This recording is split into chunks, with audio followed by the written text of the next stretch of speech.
Mega ఫ్యామిలీని పట్టించుకోవడం లేదు. మెగాస్టార్ చిరంజీవే లేకపోతే పవన్ గాని, బన్నీ గాని, చరణ్ గాని ఎవరూ లేరు కదా అనేది మెగా ఫ్యామిలీ వాదన. కానీ తనకు తానుగా ఎదిగాననేది ఇప్పటి బన్నీ ఫీలింగ్. ఈ విషయాన్ని అప్పుడప్పుడు డైరెక్ట్ గానో ఇండైరెక్ట్ గానో అతను బయట పెడుతూనే ఉన్నాడనేది మెగా మెంబర్స్ ఆరోపణ. అందుకే వారంతా బన్నీకి వ్యతిరేకమయ్యారు. అటు అల్లు లెగసీ కూడా చిన్నదేమీ కాదనేది బన్నీ ఆలోచన. వాస్తవానికి ఇది కూడా కొంతవరకు నిజమే. మెగాస్టార్ కంటే ముందు అల్లు రామలింగయ్యే కదా ఈ రెండు కుటుంబాలకు బ్రాండ్ అని భావిస్తాడు బన్నీ. ఆయన కూతుర్ని చేసుకున్నాకే కదా చిరంజీవి మెగాస్టార్ గా ఎదిగారు, లేకుంటే ఈ స్థాయికి వచ్చేవారు కాదేమో. గీతా ఆర్ట్స్ స్థాపించి చిరంజీవితో తొలుత భారీ బడ్జెట్ సినిమాలు తీసింది మా నాన్న అల్లు అరవిందే కదా. అలాంటప్పుడు నాకు మెగాస్టార్ బాస్ ఏంటి? నా మూలాలను ఆ కుటుంబంలో ఎందుకు వెతుక్కుంటాను? ఎంతో కష్టపడి తమను ఈ స్థాయికి తీసుకొచ్చింది లెజెండరీ యాక్టర్ మా తాత అల్లు రామలింగయ్యే. ఆయనే నాకు, నా కుటుంబానికి బ్రాండ్. అలాంటప్పుడు నాకు మెగా వారసత్వాన్ని ఎందుకు అంటగడతారు?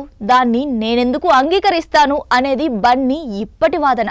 అసలు ఎక్కడ మొదలైంది ఈ గొడవ అని చూస్తే, బన్నీ పాల్గొన్న ఓ ఈవెంట్లో పవన్ పవన్ అంటూ ఫ్యాన్స్ గోల చేశారు. దీంతో చిర్రెత్తుకొచ్చిన అల్లు అర్జున్ జరిగే ఈవెంట్ ఎవరిది, ఇంకొకరి గురించి ఎలా మాట్లాడతాను అనే ఉద్దేశంతో పవన్ కళ్యాణ్ గురించి మాట్లాడను బ్రదర్ అని ఖరాఖండిగా ఓపెన్ గా అనేశారు. ఇది మెగా ఫ్యాన్స్ ను బాగా హర్ట్ చేసింది. ఒక విధంగా మెగా ఫ్యామిలీ కూడా దీనికి నొచ్చుకున్నట్టయింది.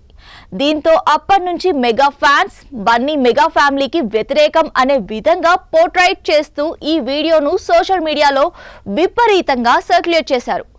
అప్పటి నుంచి కూడా బన్నీకి మెగా ఫ్యామిలీకి మధ్య ఏదో ఒకటి పడుతూనే ఉంది. గత ఎన్నికల్లో వైసీపీ అభ్యర్థి తరపున ప్రచారానికి వెళ్లడం పైన మెగా ఫ్యాన్స్ విపరీతంగా తప్పుపట్టారు. బన్నీ దీనిపైన ఓ సందర్భంలో మాట్లాడుతూ, నాకిష్టమైతే నేనొస్తా, నా మనసుకు నచ్చితే నేనొస్తా అని కొంచెం గట్టిగానే అనేశాడు. ఇది కూడా మెగా ఫ్యామిలీకి బాగా తాకింది. ఇక్కడితో రెండు కుటుంబాల మధ్య గ్యాప్ పెరగడం మొదలైంది.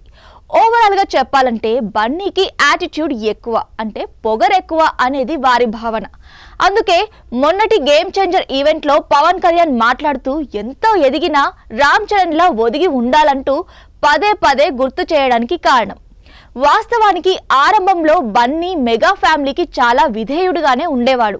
ఇద్దరమ్మాయిలతో సినిమా ఈవెంట్ లో మాట్లాడినప్పుడు కూడా నా మూలాలు మెగాస్టార్ చిరంజీవేనని గొప్పగా ప్రకటించారు. మమ్మల్ని ఈ స్థాయికి తీసుకొచ్చింది మెగా అభిమానులేనని ఓపెన్ గా అనౌన్స్ చేశాడు. మా సినిమాలు బాగా లేకపోయినా చిరంజీవి అభిమానులే మొదటి టికెట్ కొంటారని గొప్పగా చెప్పుకొచ్చాడు. కానీ తర్వాత బన్నీకి హిట్లు పడి స్టార్డమ్ వచ్చేసరికి మెగా ఐడెంటిటీని వదిలించుకునే ప్రయత్నం చేశాడనేది మెగా ఫ్యామిలీ అనుమానం. అయితే మెగా ఫ్యాన్స్ ఫార్వర్డ్ మెసేజ్లు, ఎడిటెడ్ వీడియో క్లిప్లు చూసి మెగా ఫ్యామిలీనే నన్ను దూరం చేసుకుందని బన్నీ భావన. సో దీన్ని బట్టి చూస్తే బన్నీ కావాలనే మెగా ఫ్యామిలీతో గ్యాప్ ను కోరుకోలేదు, వచ్చిందంతే అనిపించక మానదు.